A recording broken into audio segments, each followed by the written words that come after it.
लोग कहते हैं रेलवे का, तो जब हम श्रद्धेय अटल बिहारी वाजपेयी जी की सरकार में थे रेल मंत्री, और उस समय भी कहीं कहीं तो हमने तो बार बार हम कहते थे रिजाइन कर हम नहीं करेंगे, तो उन्होंने कहा कि नहीं नहीं इस काम को करिए।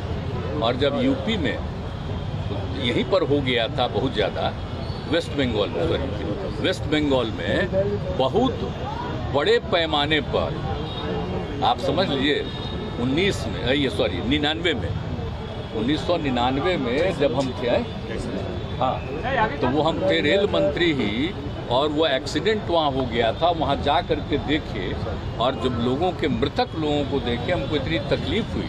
और वहाँ से जब हम आए, हमने रास्ते में भी कहा, और श्रद्धेय अटल जी को, प्रधानमंत्री जी को हमने कहा कि भाई हम रिजाइन करते हैं, ये ठीक नहीं। तो उन्होंने उसको एक्सेप्ट नहीं किया। लेकिन बाद में हम फिर गए और हमने कहा कि सर मेरे इस्तीफे को दोबारा हमने दिया, स्वीकार किया जाए, नहीं तो हमको बहुत तकलीफ है, इतनी बड़ी दुर्घटना घटी है, ये हमको अच्छा नहीं लग रहा है। और तुरंत चुनाव वगैरह भी होने वाला है, तो हमको जाएंगे, हमको बड़ा खराब लगेगा, इसलिए कृपा करके हमको छोड़ दीजिए। तो वो फिर हमको स्वीकार कर लिए और हमने वो रिजाइन किया। बाद में तो और भी हुआ।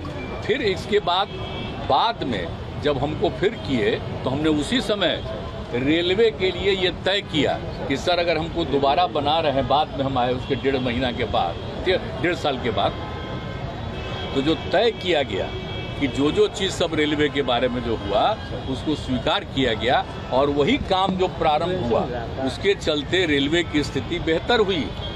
और उसके बाद फिर नई सरकार भी आई, तो उन लोगों ने भी इस काम को किया, तो हुआ है। लेकिन अब ये कैसे एक्सीडेंट हो गया है, इसको तो देखना चाहिए ना।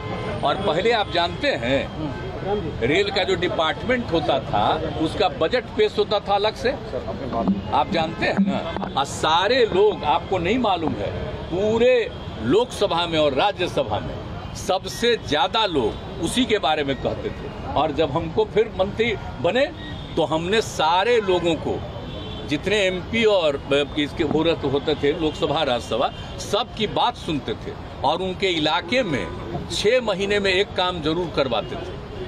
तो इसलिए सब लोग होता था, सब लोगों की बात थी। और अब बाद में सोच लीजिए, उसका आजत बजट पेश होता था। जब बजट पेश होता था सबसे पहले, तो इतना ज्यादा आकर्षित, आप जानते हैं, जो हम रेल मंत्री थे, पूरी रात चलती रहती थी हाउस, 7 बजे सुबह जाकर के बंद होता था, और अगले दिन का समझ लीजिए हम लोग करते रहते। लेकिन अब नई सरकार आई है, उसने बजट को ही खत्म कर दिया।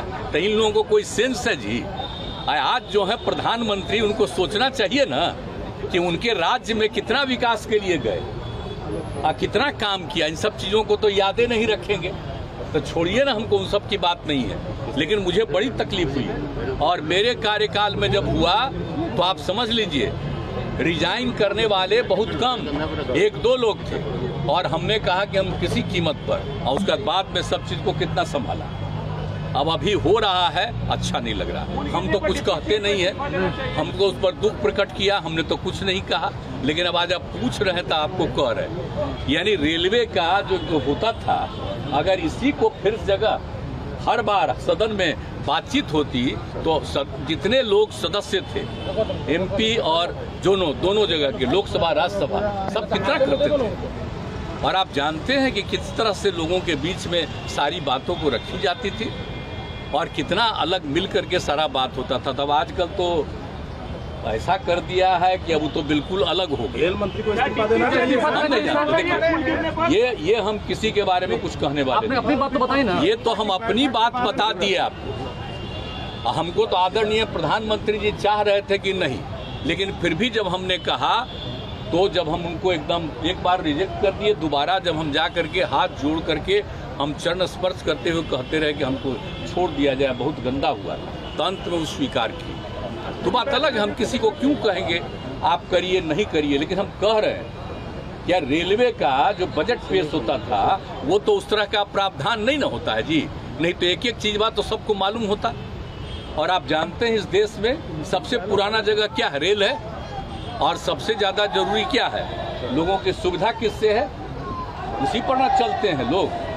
तो ये तो बहुत आवश्यक चीज़ है, लेकिन उसको छोड़ करके लोग अपने ढंग से आजकल काम प्रचार प्रसार कर रहे हैं। सारा चीज़ आप समझ लीजिए, ये लोग तो जितना पुराना सब चीज़ है सबको खत्म कर देंगे, पौराणिक कर देंगे।